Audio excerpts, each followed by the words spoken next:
कुछ देर की खामोशी फिर शोर आएगा, तुम्हारा तो सिर्फ वक्त आया है, हमारा दौर आएगा। नमस्कार दोस्तों, आपका स्वागत है इस एमटीएस की सीरीज क्लास में, जो हम डेली प्रैक्टिस करेंगे बिफोर एग्ज़ाम। एमटीएस के हमारे एग्ज़ाम हैं आगे, तो हम एग्ज़ाम से पहले रोज़ मिसलिनियस क्वेश्चन प्रैक्टिस करेंगे। 15-10 क्वेश्चन डेली प्रैक्टिस करेंगे। आपको प्रीवियस ईयर ही सारे क्वेश्चंस हैं और इससे टीसीएस द्वारा पूछे गए जो विगत वर्षों में या मतलब हाल फिलहाल में टीसीएस द्वारा पूछे गए सारे सवाल हैं। इसी सीरीज में आप पहला सवाल स्क्रीन पर देख सकते हैं। पहला सवाल है हमारा, एक वर्ग का क्षेत्रफल 144 सेंटीमीटर स्क्वायर है, इसके प्रत्येक विकर्ण की लंबाई कितनी है? अब आप वर्ग तो सभी लोग जानते ही हैं। वर्ग मतलब जिसकी चारों भुजाएं सेम हो, और सेम हो जाने की सबकी भुजाएं ए हैं। और इसका क्या पूछा है? विकर्ण की लंबाई। तो ये है हमारा विकर्ण, इसकी लंबाई। अगर हम ए भुजा ही मान लें तो इसका अगर ए माने तो इसका एरिया कितना हो जाएगा? ए स्क्वायर। एरिया क्या होता है? साइड इंटू साइड, ए स्क्वायर। अब क्या पूछा है? जो कि विकर्ण डायगोनल करो। अब देखो विकर्ण, अगर अब देखो स्क्वायर है तो स्क्वायर में ये 90 डिग्री हुआ, ये ए स्क्वायर और ए स्क्वायर। इस प्रकार ए स्क्वायर ये हमारा कर्ण हो जाएगा, ए स्क्वायर इंटू ए स्क्वायर, और ये हमारा कर्ण हमने मान लो एक्स मान लिया, तो एक्स स्क्वायर के इक्वल ए स्क्वायर यानी 2a स्क्वायर और 2a² और ए एक्स स्क्वायर। अगर हम इसे इस साइड लाते हैं तो ये √2 इंटू ए हो जाएगा, यानी x बराबर, जो x हमारा विकर्ण है, तो हम इससे सीधे याद रख सकते हैं कि हमारा विकर्ण किसी वर्ग का विकर्ण क्या होता है? √2a होता है। यह सीधे आपको याद होना चाहिए, √2a।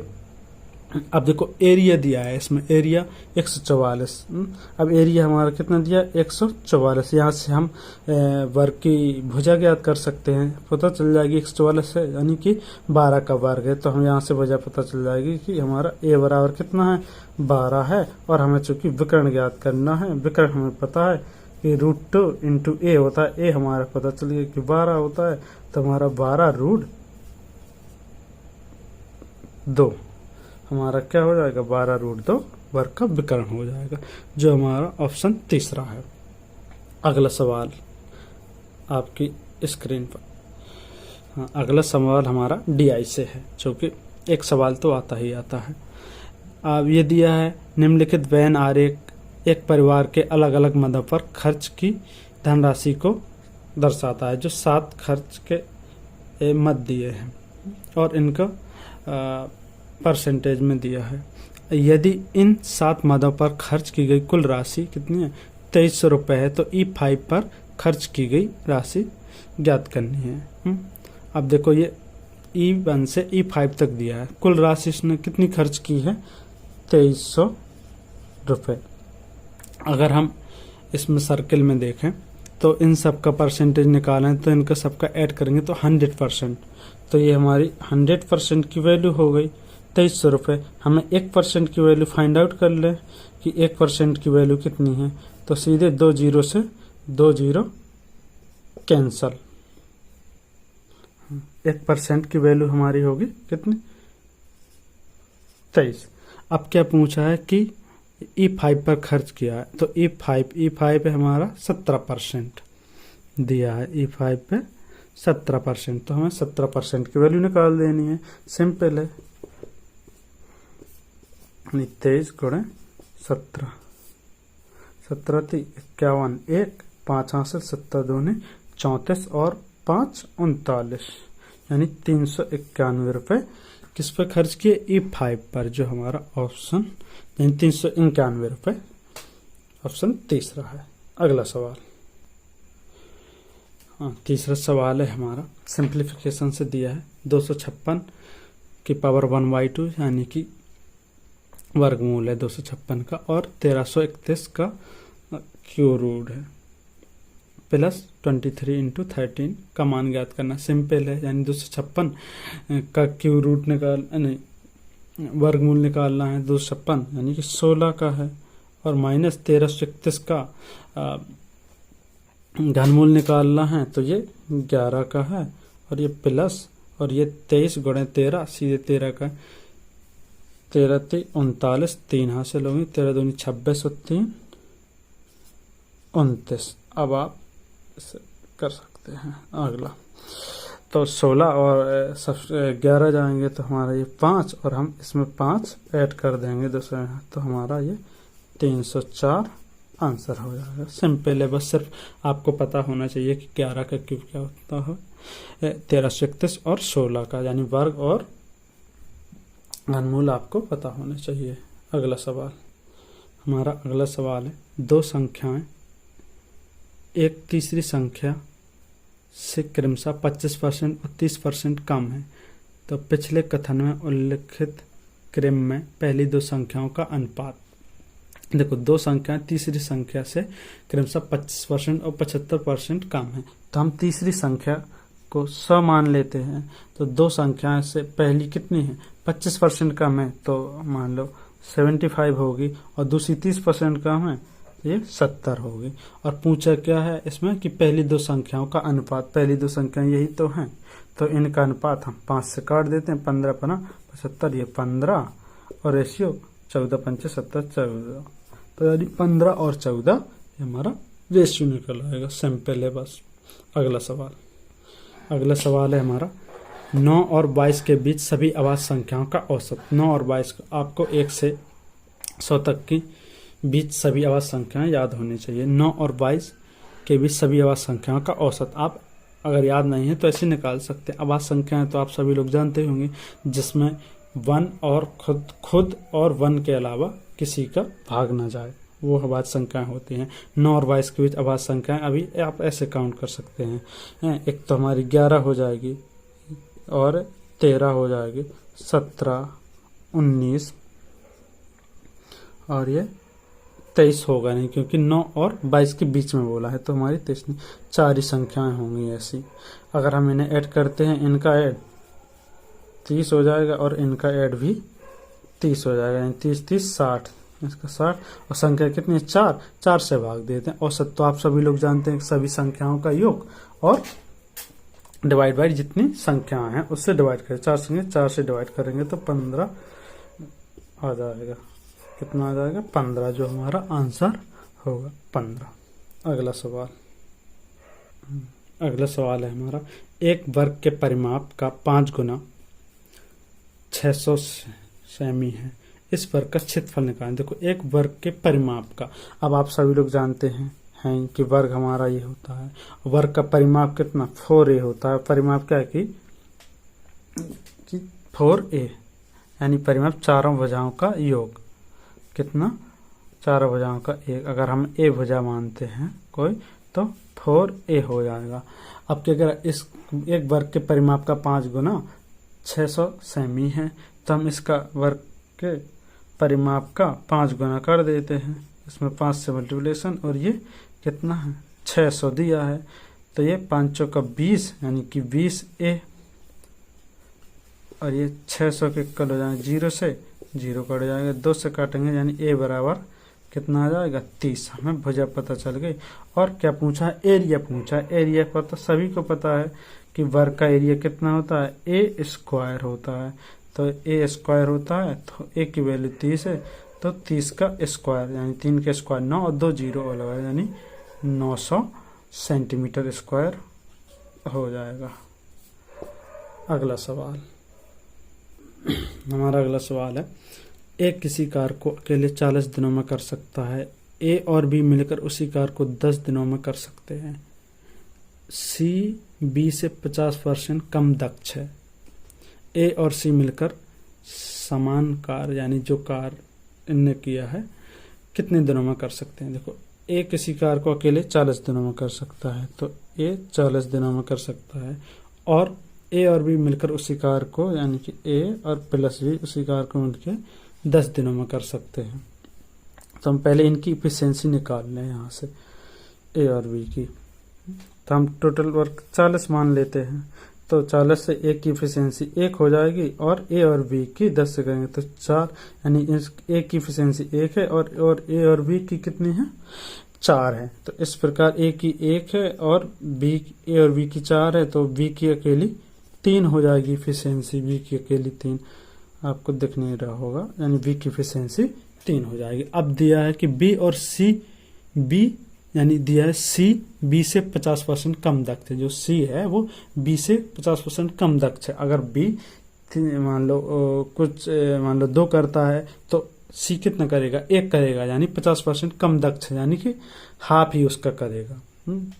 तो यानी कि सी और बी का अगर हम रेशियो कहें, सी और बी में कितना, अगर ये बी हमारा 2 करता है तो सी 1 करेगा, क्योंकि ये 50% कम दक्ष है, क्योंकि 2 का 50% 1 ही होता है, कम दक्ष है। अब चूंकि इसमें दिया है कि यानी सिंपल सी बात है, बी का हाफ ही कर पाता है सी। अब देखो बी तो हमें यहाँ से पता चल गया कि बी 3 कर पाता है, तो अब सी कितना कर पाता होगा अकेले, 3 का आधा। सिंपल है, 3 का आधा मतलब 1.5, या कह रहे हैं हम 3/2 करता है।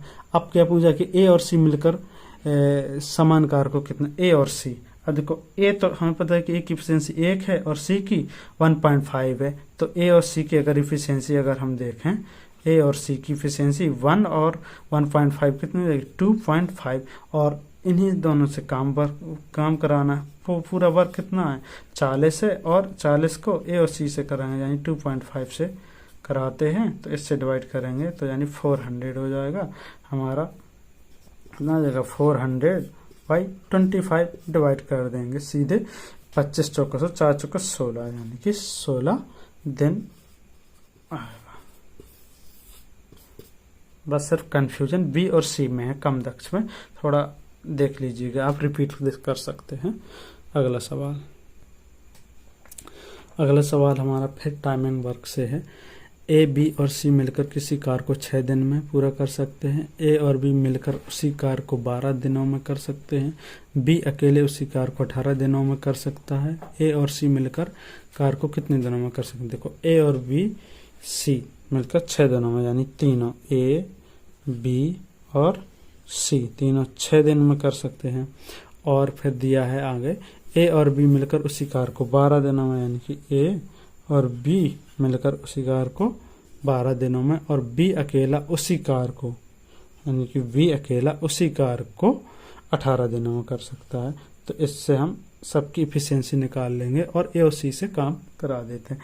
हमारा सबकी इफिशियंसी कितना, 36 ले लें, मान ली पूरा वर्क कितना लें, 36 लें, 36 ले लें, तो 6 से डिवाइड निकालेंगे, ए बी तीनों की इफिशियंसी 6 आ जाएगी, और ए और बी की इफिशियंसी 12 थी 36, और बी अकेली की इफिशियंसी 36 2। अब देखो ये तो दी है ए बी सी की इफिशियंसी, ए बी और सी की इफिशियंसी, और हमें काम किससे कराना है, ए और सी से कराना है, ए और सी से कराना है। तो अब ए और सी से यानी कि सी की इफिशियंसी पता कर लें। अब सी की इफिशियंसी, यहाँ हमें ए और बी की इफिशियंसी पता है कि ये 3 दी है, और ए बी सी की तीनों की 6 है इफिशियंसी। अगर हम ए बी की इफिशियंसी इनमें से सब्सट्रैक्ट कर दें, ए बी की तीनों में से सी से, तो सी की पता चल जाएगी। जब तीनों की 6 है और ए बी की 3 है, तो सी की अकेली कितनी हो जाएगी, 3 हो जाएगी।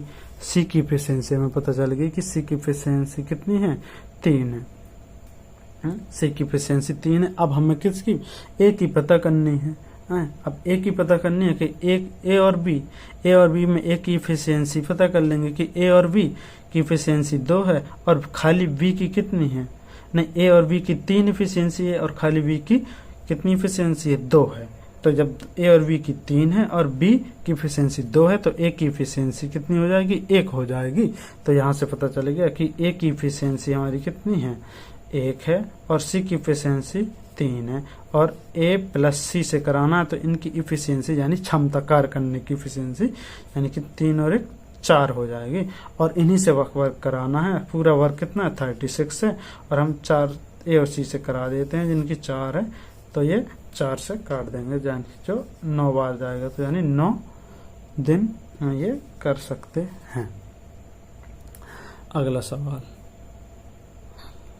हमारा अगला सवाल है, उस बेलन की ऊंचाई कितनी है जिसके आधार की त्रिज्या 12 सेमी है और आयतन 19,000 8 सेंटीमीटर क्यूब है। और पाई का मान दिया 22/7 का प्रयोग करना है। जो पाई का मान दिया हो आपको वही यूज करना है। कभी कभी पाई का मान नॉर्मली अगर ना दिया हो तो 22/7 ले सकते हैं, अदरवाइज देंगे तो 3.14 देते हैं। तो अब देखो सभी को पता होगा कि बेलन का हमारा शेप सभी लोग जानते हैं, यही हमारा बेलन। अब इसमें क्या, इसकी ऊंचाई पता करनी है और आधार की त्रिज्या यानी कि ये कितनी दी, 12 सेंटीमीटर दी है। और आयतन, बेलन का आयतन मतलब इस सर्कल का आयतन हमें पता, मतलब सर्कल का आयतन नहीं होता, मतलब 2D डायमेंशन है, यानी उसका एरिया, यानी सर्कल तो रख के बेलन बनाया हमारा है, h ऊंचाई तक रख दी है। तो इसका सिंपल याद कर सकते हैं, पाई r स्क्वायर h, ये क्या है, बेलन का आयतन यानी कि वॉल्यूम बराबर क्या दिया, पाई r स्क्वायर h। अब ये वॉल्यूम तो हमें दिया है कितना, पाई का मान कितना 22/7 और हमारा आधार की त्रिज्या दी है 12 × 12 और ये h फाइंड करना है और वो दिया है 19,008। अब हम अगर हम इसे काटते पीटते हैं, मान लो हम 4 से काट दें तो 4 × 12, तो 4 × 16 30 और 4 × 7 28 और 2 4 × 5 20, 4 × 2 8। फिर 4 से काट सकते हैं, 4 × 12 यहाँ और 4 × 4 4 × 4 और 4 × 8 32, 4 × 8 32। अब यानी कि हमारा 22/7 और 3 का 9 और h बराबर हमारा 11/88 हो जाएंगे। अब देखो 11 से फिर काट देंगे, 11 दूनी 22, 11 एकम 11 0 और 11 18। फिर 9 से काट देंगे, 9 एकम 9, 9 दूनी 18। अब हमारा 2 और बचा, 2 से काट देंगे 6, यानी कि h बराबर हमारा क्या होगा, 7 छंग, यहाँ 7 है नीचे और 6 तो गुणा हो जाएगा, 7 छंग 42, यानी 42 सेंटीमीटर हमारी क्या होगी, बेलन की ऊंचाई होगी।